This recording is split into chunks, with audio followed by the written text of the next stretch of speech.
Deji Adeyanju don enter nook and cranny of Nigeria. He don come go bring out corrupt politicians wey he fit lay him hands on. He come put them for mouth, drag them for inside potopoto. The ones wey dey struggle to come outside, they still push their head for inside gutter, press am down well well. They no fit come out. And the person wey be say him drag well well for this video na First Lady of Nigeria, Remi Tinubu. No be go talk and finish. Make una watch this video. But before that, please help us to subscribe to this small YouTube channel so that they go to suggest our video to more people. And by doing so, it go give us joy to continue to give una all the yama where they happen for Nigeria. Make we give una.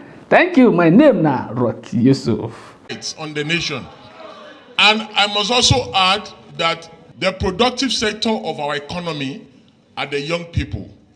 And these young people, they don't use siren, they don't use convoys, and also they are not even captured in the economic indices of our country. Let me give you a simple analogy how doomed this country is. You see, among the police, only 13,000 police officers are engaged in fighting banditry and terrorist activities. 13,000. But go to the first CID, go and check. You can even use FOI to check this. 130,000 are following big men up and down.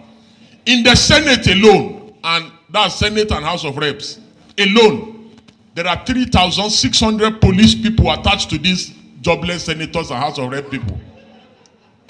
Why will insecurity not persist in the country? If you see one small boy, just because he does Yahoo, he commands 4 or 5 policemen. That's why the country is fucked. I'm sorry to use the word, the F word. The country is doomed for real, and there's no coming back from it. Any nation where the police, the SSS, the army are subcontracted to politicians instead of policing the nation can never work. Forget about this cosmetic surgery and all these things. And believe me, as we are here, I can assure you that there are more than 200 conferences going on in Abuja right now. Nothing comes out of these conferences, absolutely nothing. If you go to Merit House, if you go to Transcorp, if you go to Sheraton, if you go to Ibro Hotel, even here, I think there are about 4 or 5 conferences going on here today. These are conferences, you print conference material, they do flyer, they do banner, we are wasting time in this country.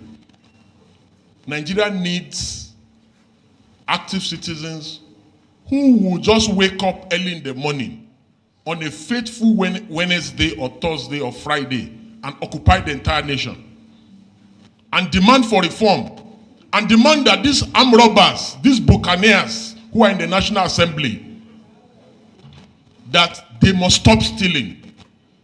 A situation where you have the national budget and 80% of the national budget is stolen.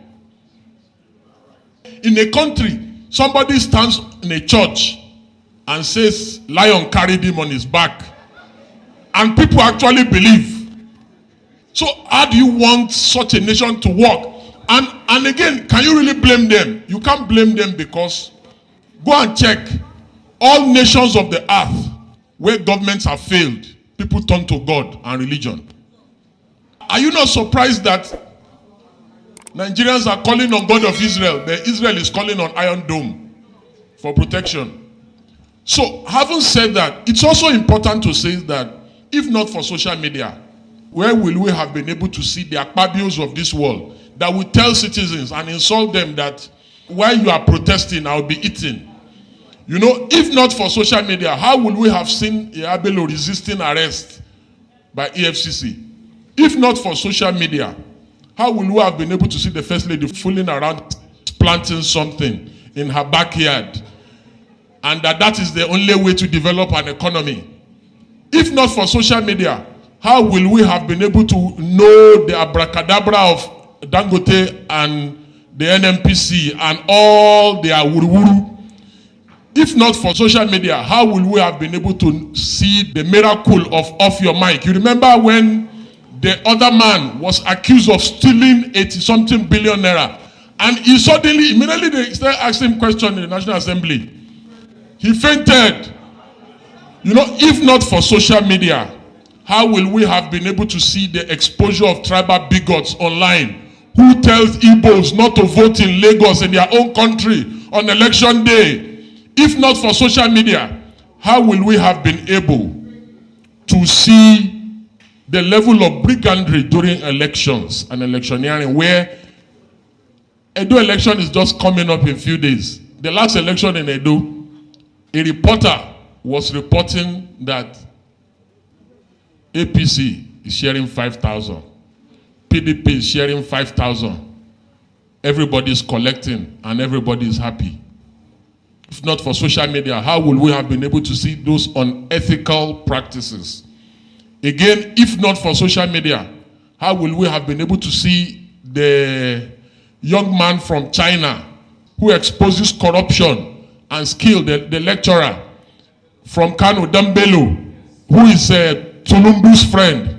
If not for social media, how will we have been able to see that? If not for social media, how will we have been able to see the APC national chairman, Gandola, stuffing his Babariga with dollars?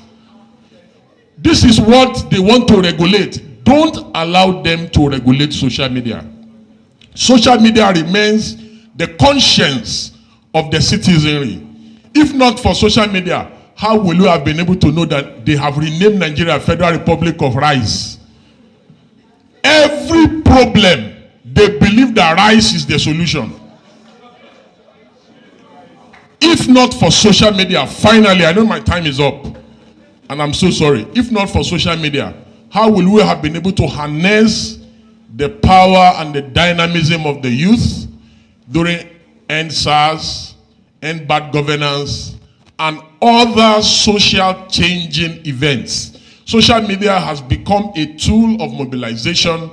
The reason why the government is so scared and why they did everything humanly possible to stop protests and agitation is because they know. And the reason why they target social media is because they know the power that social media wields, and they intend to stop the power.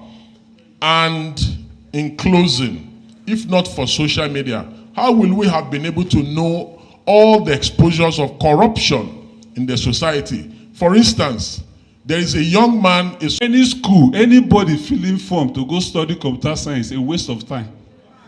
Computer science, IT is an art. You practice it like you learn handwork. So these boys, without you providing education, has learned these skills and they are practicing it. You have refused to acknowledge them. You have refused to implement them. You have refused to use them. So they are using themselves to be useful to themselves. Because they have refused to be useless as you want them to be useless. These are realities of the matter. So as it relates to economic development, let's just first start. If you go to every state, I will call on the sub-regional. Can we begin to create a private institute? Or even the national has refused. Create where we can have. These boys are good though.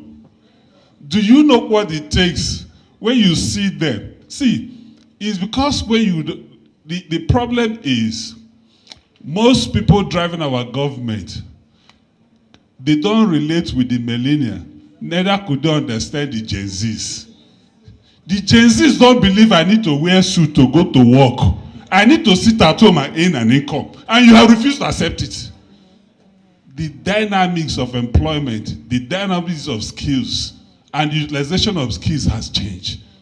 And we must understand it. It is not everybody that goes to 8 to 5 or 9 to 6 that is working. Some of them is just because the employment says you have to sit there. If you evaluate them, they actually did nothing for that time.